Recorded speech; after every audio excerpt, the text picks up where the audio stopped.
नमस्कार दोस्तों, कहानी कथा में आपका स्वागत है। आज की कहानी का नाम है फर्ज। शिवानी नाश्ते की तैयारी कर रही थी। बाहर ड्राइंग रूम में रखा उसके पति का फ़ोन लगातार बज रहा था। वह समझ गई पति देव बाथरूम में है। अगर कोई बार बार फ़ोन कर रहा है तो ज़रूरी काम ही होगा। यह सोचकर वह बाहर आई और तो उसने देखा कि फ़ोन पर उसकी ननंद का नाम आ रहा था। अरे, यह फ़ोन नहीं उठा रहे तो दीदी मेरे फ़ोन पर कॉल कर लेती। ऐसा क्यों? क्या ज़रूरी बात है जो केवल अपने भाई से ही करनी चाहती है? यह सोचते हुए शिवानी ने फ़ोन रिसीव कर लिया। हेलो। दूसरी तरफ से ननंद रजनी बोली, हाँ हेलो सुधीर। हाँ, कहाँ है? इतनी देर से फ़ोन मिला रही हूँ। शिवानी ने कहा, दीदी नमस्ते। आपके भैया नहा रहे हैं इसलिए फ़ोन नहीं उठा पाए। कोई ज़रूरी काम था क्या? ननंद बोली, हाँ ज़रूरी बात थी। मानसी का रिश्ता पक्का हो गया है। 10 दिन बाद ही शादी है। भैया को बता देना। कैसे इतनी जल्दी? शिवानी ने एक ही सांस में कई सवाल पूछ डाले तो ननंद ने जवाब दिया, मैं कल आ रही हूँ। घर पहुँचकर ही सब बताऊँगी। अच्छा, अभी फ़ोन रखती हूँ, बहुत सारे काम है। यह कहकर शिवानी की ननंद ने फ़ोन रख दिया। शिवानी का पति सुधीर नहा कर आया तो उसने सुधीर को बताया तो वह बहुत ही हैरान हुआ। अगले दिन सुधीर की बहन रजनी मायके आई। तब सुधीर ने उनसे पूछा, दीदी ऐसे अचानक? इतनी जल्दी शादी कैसे? आपने तो खबर भी नहीं दी कि मानसी के रिश्ते की बात चल रही है। रजनी बोली, अरे बताती तो तब ना, जब कुछ हो जाता। बस बात ही चल रही थी। लड़का लड़की ने पहले एक दूसरे को देखा, फिर फ़ोन पर ही बात हुई। उन्हें मानसी पसंद आ गई। हमें लड़का पसंद था। सुधीर बोला, चलो यह तो अच्छी बात है, लेकिन दीदी आप शादी थोड़ा रुक कर लेते, सब आराम से हो जाता। अभी तो बाज़ार भी अच्छे से नहीं खुले हैं।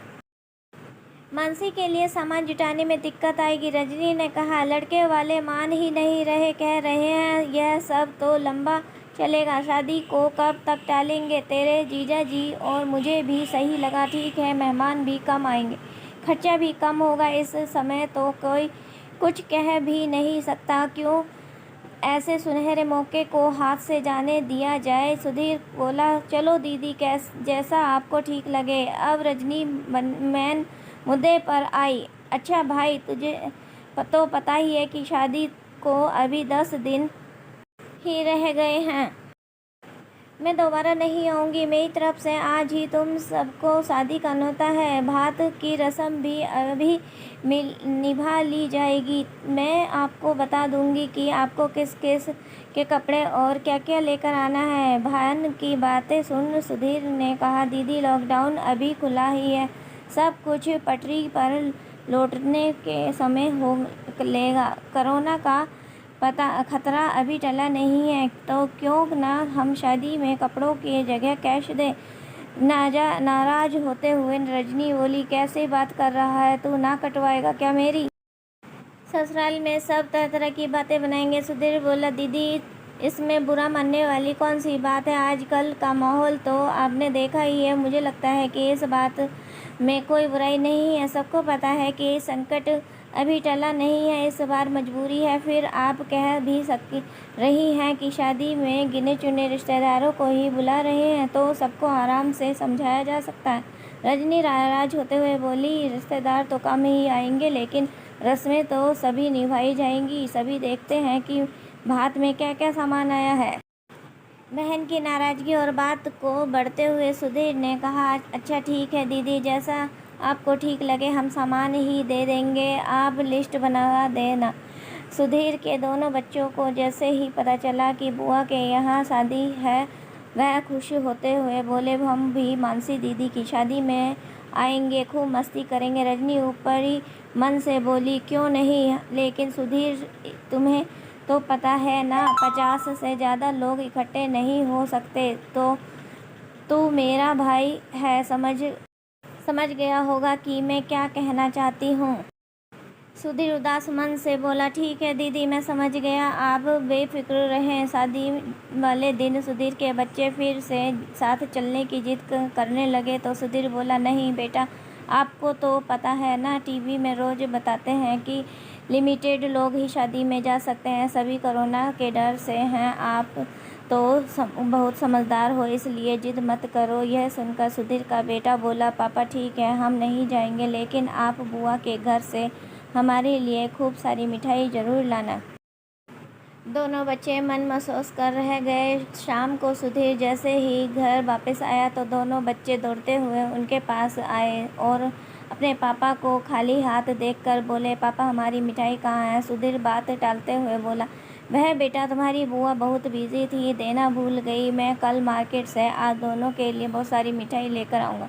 दोनों बच्चे नाराज़ हो गए और अपने कमरे में चले गए। रात को शिवानी ने सुधीर से इस बारे में बात की तो वह आंखें चुराते हुए बोला, शादी का घर है, इतने सारे काम होते हैं, दीदी भूल गई। हमेशा इतनी सी बात के लिए क्या मैं उन्हें बार बार याद दिलाता?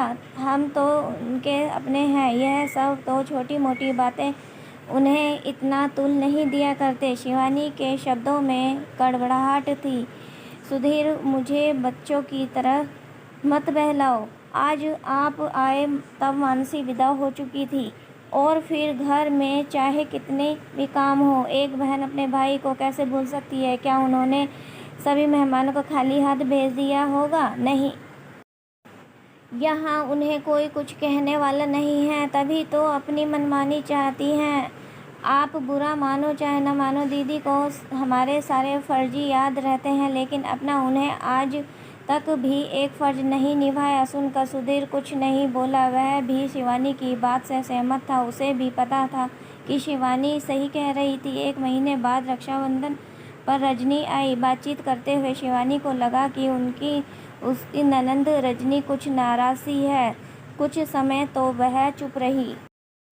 चाय नाश्ता होने के बाद सुधीर ने राखी बंधवाई। खाना खाने के बाद शिवानी और उसकी ननंद रजनी आराम से बैठी थी तो शिवानी ने पूछा, और दीदी सुनाओ, लगता है आपकी शादी की थकावट अभी तक उतरी?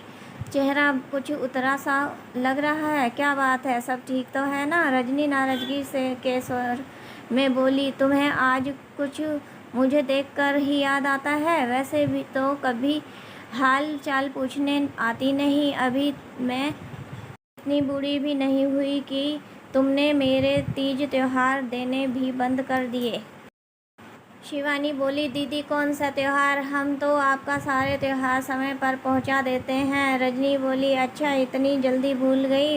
इस बार तुमने मेरा तीज का सिंदारा नहीं पहुंचाया। मेरी सभी देवरानी जिठानी का आ गया था, यहाँ तक कि मेरी सास का भी, और एक में जिसका कोई अपना नहीं। मुझे तो मेरे पीहर वाले भी भूल बैठे हैं। एक बार तो सोचा होता कि फ़ोन करके आपको याद दिला दूं, फिर यह सोचकर चुप रह गई कि जब तुम्हें ही अपने फ़र्ज याद नहीं तो मैं स्वयं क्यों याद दिलाऊं?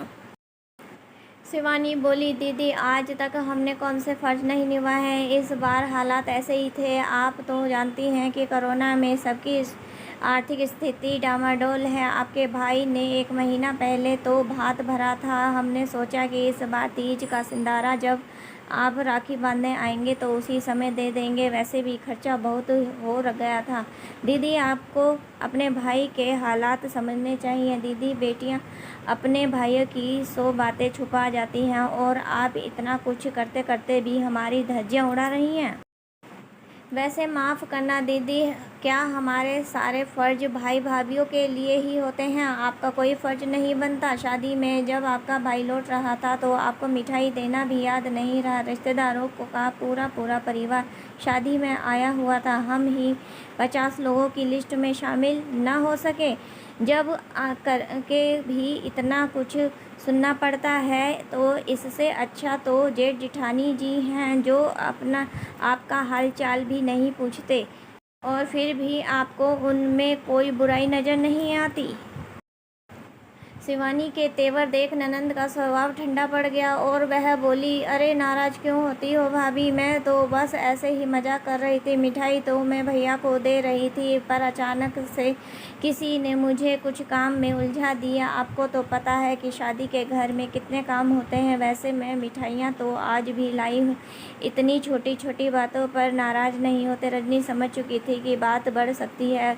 सबकी उसकी एक भाभी जो उसका इतना आदर सत्कार करती है। अगर ज़्यादा नखरे दिखाएगी तो वह भी हाथ से जाएगी। शिवानी बोली, दीदी बात मिठाई की नहीं है, फ़र्ज की है। हम आपको हमारे सारे फ़र्ज याद हैं, अपना एक भी नहीं। रिश्ते एक तरफ़ा कभी नहीं निभते। कभी कभार आप अपने मायके की आर्थिक स्थिति को समझने का प्रयास भी करना चाहिए। जीवन में ठंडा गर्म तो चलता रहता है, हर छोटी से छोटी बात को तुल देना सही नहीं होता। रजनी को समझ आ चुका था कि रिश्ते एक तरफा से नहीं निभाए जाते। आगे से उसने अपनी तरफ से अपना हर फर्ज निभाने की पूरी कोशिश की। दोस्तों, हमारी कैसी कहानी लगी कमेंट में बताएं।